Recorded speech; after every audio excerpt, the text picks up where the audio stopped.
Meus amigos, eu vou dar uma rápida reação aqui com relação a qualquer potencial acordo entre Brasil e Rússia.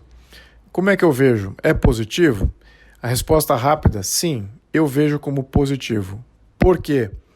Porque nós precisamos em capacitação de tecnologia, na parte de defesa, nas fronteiras terra, mar e ar, também nas fronteiras cibernética, aeroespacial e também nuclear. Então nós precisamos de tecnologia, os países não estão abertos a negociar isso.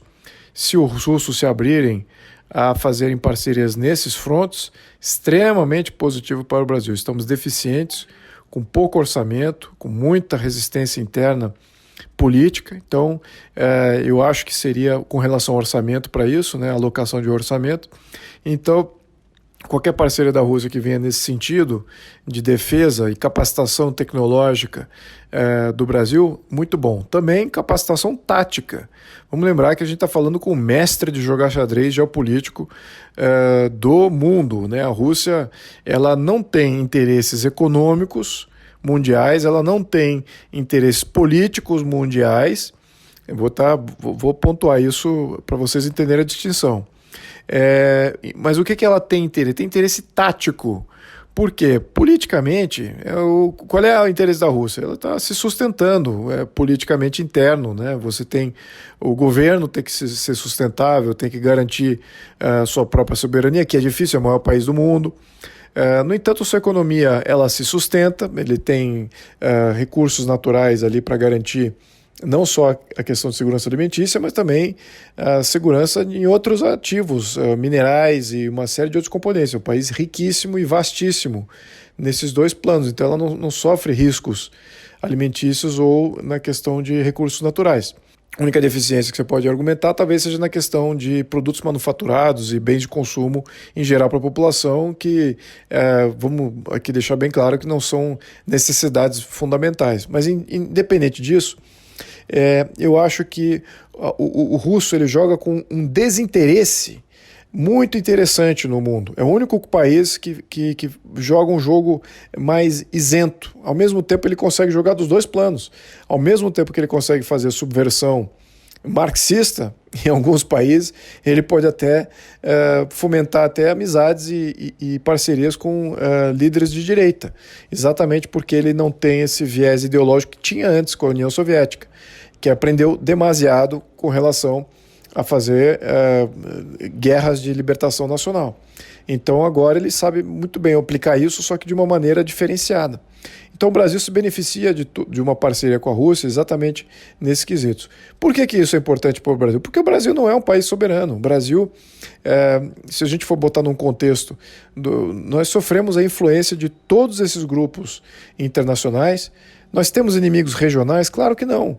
Os inimigos nossos não são os nossos vizinhos. Os nossos vizinhos estão sofrendo muito mais do que nós as interferências dos mesmos grupos. Então, esses grandes grupos financeiros, grandes grupos políticos, até mesmo o país China, como sendo um desses protagonistas como país, a ONU sendo outro protagonista como organização internacional, os grandes bancos e capital financeiro, também outro grande grupo de influência, detentores aí de controles financeiros em vários ativos do Brasil. Então eles exercem uma pressão política, econômica no Brasil que viola a nossa soberania e também viola a nossa própria democracia. Quem estabelece regras e leis acabam sendo esses grupos influenciadores e não a própria população. Então, eu acho que com a questão soberania resolvida, ou ao menos melhorada, o Brasil começa a ver os benefícios para a sua população e para o seu país como um todo de uma maneira muito mais direta. Então nós temos que ter aí um país soberano, nós não temos isso hoje, estamos avassalados por esses grupos de interesses internacionais e a Rússia pode nos ajudar nisso. Né? Então agora, o porquê não fazer uma parceria? Quais são os contrapontos aqui? Só para deixar claro. Nós não podemos ficar dependente de uma parceria assim. Né? Sabemos que a gente está muito atrás na evolução tecnológica de defesa. Nós sabemos que precisamos aí de um período mais largo para nos capacitarmos e, ao mesmo tempo, não podemos ficar dependente. Então, se a Rússia quiser jogar com esse prisma de limitações, muito bom. Mas, de qualquer maneira, temos que tomar cuidado. temos também uma questão de retaliação de dois frontes. No fronte político, né, Estados Unidos pode olhar isso como sendo uma ameaça, e também a Europa pode ser olhado como sendo uma violação de qualquer acordo, pode impor sanções com relação à União Europeia. Também temos que ter muito cuidado com isso. Não acho que a Europa, especificamente, vá reagir de uma maneira contrária. Mas agora, onde que pode ter outros efeitos em outras organizações? Por exemplo, OTAN, né, que é uma organização militar, comandada mais pelos Estados Unidos, mas com contingente europeu, e a OTAN ela é para controle e defesa da Europa. Vamos só lembrar que os Estados Unidos, na sua estratégia geopolítica, tem 3 áreas do mundo em que ela mobiliza tropas: Europa, Oriente Médio e Ásia, sobretudo Japão. Então, nesses 3 polos, havendo conflito ali, havendo envolvimento, os Estados Unidos vira praticamente o quem dita as regras e a política de engajamento. O Brasil, se for trazido para dentro da OCDE, tá aí outro grupo que pode retaliar, a própria OCDE, em função do lobby dos Estados Unidos, aí você pode ter aí coisas que não são tão benéficas, que a gente pode reconsiderar aí qualquer parceria. Agora, uma parceria certamente vai gerar atenção. Vamos lembrar que os Estados Unidos olha para a América Latina não é uma estratégia específica. Quando que os Estados Unidos se mobiliza para qualquer coisa envolvendo a América Latina? Quando há perigo à sua doutrina de Monroe, em que não permite que o país da região tenha poderio bélico comparável ou que possa causar uma ameaça aos Estados Unidos. Então esse é o primeiro ponto. O segundo ponto é que afete sua política interna com relação a narcotráfico. Isso é importante porque é uma das razões que os Estados Unidos têm se mobilizado até para fazer invasões e incursões militares em países da região. E o terceiro ponto, que é o mais recente, é na questão de migração, que essa tem afetado também tem causado muitos problemas nos Estados Unidos. Então, essas são as 3 coisas que afetam os Estados Unidos que venham da América Latina, né? Talvez uma quarta podemos colocar aqui o meio ambiente, né? Porque uma política ali de meio ambiente, talvez até por uma certa ignorância dos Estados Unidos, assumindo que o Brasil não tenha uma política de meio ambiente adequada, enfim. Mas então esses são os pontos que causariam qualquer reação e atenção dos Estados Unidos. Então, isso está afinado com o que nós queremos? É claro que não. Isso é o que eles querem, é como que eles se mobilizam. Então, o que nós queremos? E como que nós fazemos uma parceria melhor com os Estados Unidos para que ele preste atenção nos nossos interesses, sabendo que nós temos problemas, sim, de soberania, de violação, de contrabando, de narcotráfico interfronteiriço, transnacional. Então tudo isso está afetando a nossa sociedade, a gente precisa se capacitar melhor. Ao mesmo tempo, na questão dos mares e da questão aeroespacial e cibernético também, sobretudo. Então, nada disso nós estamos, eu diria que ao par do que existe no mundo hoje. Então, nós precisamos de um parceiro para isso.